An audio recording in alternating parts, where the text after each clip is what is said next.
So, after losing in devastating fashion to the Chiefs in the Super Bowl, there is also another devastating story developing as of right now. Apparently, Brandon Aiyuk days as a Niner are numbered. After the loss, Aiyuk, his brother, and his girlfriend had some cryptic messages on IG basically saying that, quote, this is why he's leaving, all pro player, but only gets 2 catches in the Super Bowl, yada yada, some slight shots. And you know what? I get it. I get it. Only 2 catches in the Super Bowl? I don't know, that's kind of like, really? You only got 2 plays for him? You couldn't. I don't know, that's a whole other conversation. Talking about the Super Bowl is a whole other rabbit hole. But point is, his girlfriend and his brother have a point, and he has a point. I think he wants out too. In fact, he's talked about it because it's time to get paid. He's reached that point where it's time to collect, and you know, as all NFL players are most of the time, you gotta look out for yourself. You gotta get your bread. You gotta do what's best for your family, and he's gotta do what's best for him. John Lynch has spoke about this in the last 48 hours, saying that he wants to get a deal done with Brandon Aiyuk. Him responding to that question in that way, though, is kind of a mandatory response. He's supposed to say that. He's not going to say, yeah, we're trading him, or yeah, we're not going to re-sign him. No, it's obviously, if he's on the team, then you're going to talk in a positive way about about your player. It's just the way it is. From John Lynch's perspective, if you were to get rid of one of the pieces on that offense, Ayuk makes sense because they do have to make some moves because the cap is getting tight, and eventually they have to pay a quarterback. Purdy will need a contract in a couple years, and you can't just keep re-signing guys and re-signing guys. You have to make some tough business decisions like the Chiefs have done in the recent years, i.e. trading Tyreek Hill, and in years past with the Patriots, trading away players that were still pretty good players like Chandler Jones, Patrick Chung. They even tried to trade Gronk once, but he opted out of that somehow. The point is, they gotta make some moves. Eventually the tax man comes and he's gotta collect. So, but back to what I was saying. Offensively, on that offense, you have 4 skill players. You got McCaffrey, you got Kittle, you got Ayuk, and you got Debo. Out of those guys, obviously, you keep McCaffrey. He's not going anywhere. He's the heart and soul of that team. Without him, you got nothing. This is where it gets tricky, though, because Kittle, he had a really good year this past year. He actually wasn't hurt at all, which is a rare occurrence for him. But he's getting up there. And, he was MIA in the Super Bowl, except for that one 4th down play. But then again, elite tight ends are a rarity, so you probably keep him. Now with Debo, obviously I would rather, if I were John Lynch, I'd rather have Ayuk than Debo. But at the same time, you could make a case for keeping Debo over Ayuk, mainly because you could probably get Debo for cheaper. Because I don't know the exact numbers of what Ayuk is going to get, but it should be a pretty large number. And, you know, the cap space, it goes up every year. So every year the contracts get richer and richer. So it's probably cheaper if they keep Debo over Aiyuk. And that's the thing too, like some people prefer Debo Samuel over Brandon Aiyuk, and I understand that.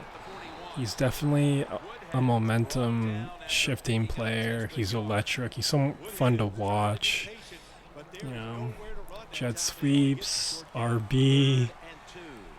He can do a lot more than run routes, but if we're talking strictly being a vertical threat, comparing Aiyuk as a route runner to Debo Samuel is like apples and oranges. I don't know. I'd rather Aiyuk.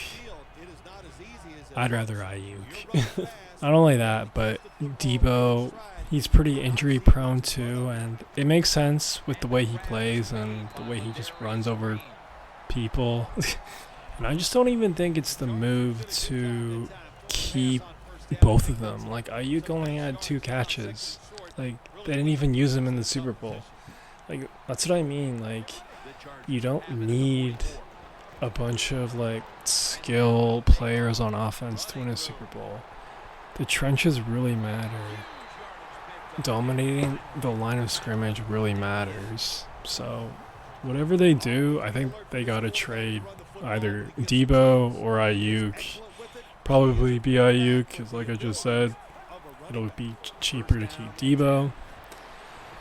But man, I was a team that had a need at wide receiver, I would be talking to John Lynch all day and all night, because Aiyuk is an elite vertical threat and a great route runner, and I would just be really interested in his services.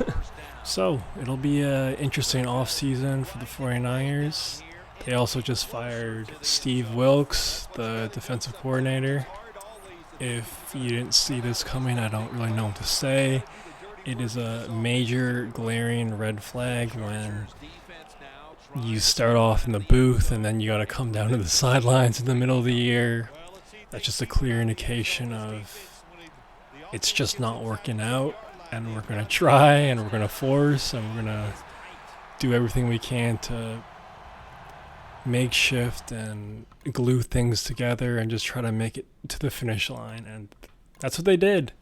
I mean, the defense wasn't great against the Packers. It wasn't great against the Lions. Pretty good against the Chiefs. But this move was just really obvious. And Kyle Shanahan, he has high expectations when it comes to the defensive coordinator position. I mean, you know, he had Robert Saleh, he had D'Amico Ryans, and both of those guys, when both of those guys were coaching the 49ers defense, that's when the 49ers defense was an elite group. So he knows what works for him. He knows what works for the team in that defense and his scheme. So we'll see who they hire as their new defensive coordinator. I'm curious because I feel like there will be extra attention on whoever takes up that job this upcoming year. It'll be fun to see. So, what do y'all think? Should Aiyuk get traded? Should they re-sign him? I really don't think that's the move. I just don't think it's necessary to have a bunch of skill players when you're not even going to use them in the biggest game. But hey, that's just me. Who do you think should be the new 49ers defensive coordinator? Should be an interesting hire. Maybe Rex Ryan. Maybe Bill Belichick. Could you imagine? That'd be insane. All-star team of coaches. But let me know what y'all think. That's all I got. Peace.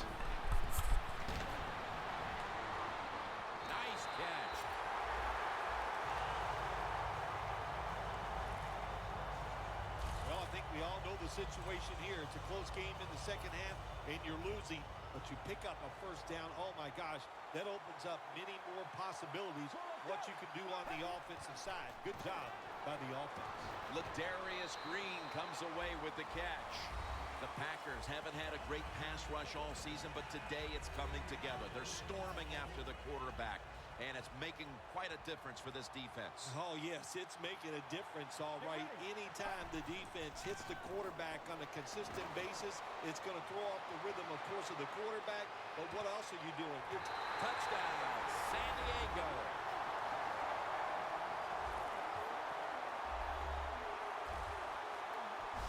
What an impact play to score the touchdown and take the lead as we move deep into the fourth quarter. A pivotal moment right there. Well, now the defense has the lead. They can play free. They can be aggressive. And how much pressure does this put on the opponent, the offensive side? Oh, man, they must feel it. This is going to be fun to watch. And they will not convert here on the two-point conversion. Good stand by the defense.